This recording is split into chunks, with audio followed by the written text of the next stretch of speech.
আবার নির্বাচন না হওয়ার জন্য সেই পতিত ফেসিবাদী সেই শক্তি, সেই স্বৈরাচারী ফেসিবাদী শক্তি দানবীয় সরকারকে আবার সুযোগ করে দেওয়ার জন্য যে আমাদের একটি পায়তারা করা হচ্ছে। তারা জানে যে নির্বাচন যদি আবার সুষ্ঠু নিরপেক্ষ নির্বাচন হয়, নিরপেক্ষ সরকারের অধীনে, তারা হয়তো জামানত বাজেয়াপ্ত হবে। তাই তারা নির্বাচনকে প্রলম্বিত করার জন্য বিভিন্ন অজুহাত নিয়ে পিয়ারের কথা বলছেন, যে সংখ্যানুপাতিক পদ্ধতির কথা বলছেন, তারা বলছেন যে সংস্কারের কথা বলছেন। এই কথা বলে তারা দেশে একটি অস্থিতিশীল পরিস্থিতি তৈরি করার চেষ্টা করছেন। আবার সেই স্বৈরাচারের দোষরা যারা হাজার হাজার কোটি টাকা, 18 লক্ষ কোটি টাকা বিদেশে পাচার করেছে, সেই সকল দুর্নীতিবাজ, সেই দুর্নীতিবাজ পেতাতারা এখনো আওয়ামী লীগের দোষরা পেতাতারা গাপ্তি মেরে প্রশাসনের বিভিন্ন জায়গায় সমাজে অবস্থান করছেন। তাদেরকে আইনের আওতায় এখন আনা হয় নাই।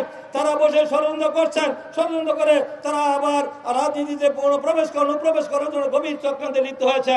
এবং আমাদের কারণে, আমাদের কোনো রাজনৈতিক ব্যক্তিদের কারণে তাদের ব্যক্তিগত স্বার্থ, দলীয় স্বার্থ, গোষ্ঠীর স্বার্থ চরিতার্থ করার জন্য যদি তাদেরকে সেই সুযোগ করে দেওয়া হয়, তাহলে সমস্ত দায় দায়িত্ব সেই সকল সংগঠনকে নিতে হবে। এবং বাংলাদেশের মানুষ দুই একটি সংগঠনের কারণে আগামী জাতীয় সংসদ জাতির বৃহত্তর স্বার্থে, গণতন্ত্রের স্বার্থে, নির্বাচনের স্বার্থে এই দেশের জনগণ তাদেরকে ছাড় দিবে না। তাই তাদের শুভবুদ্ধিত হওয়া উচিত। তাদের অবশ্যই আগামী বছরের 2026-এর যে ফেব্রুয়ারি মাসে যে নির্বাচনের বিষয়ে আলোচনা হয়েছে, যেই দিন ঠিকই সামনে রেখে আমাদের আলোচনা করে, আমাদের জাতীয় ঐক্যমত সৃষ্টি করে আমরা আগামী দিনের নির্বাচনের দিকে ধাবিত হব।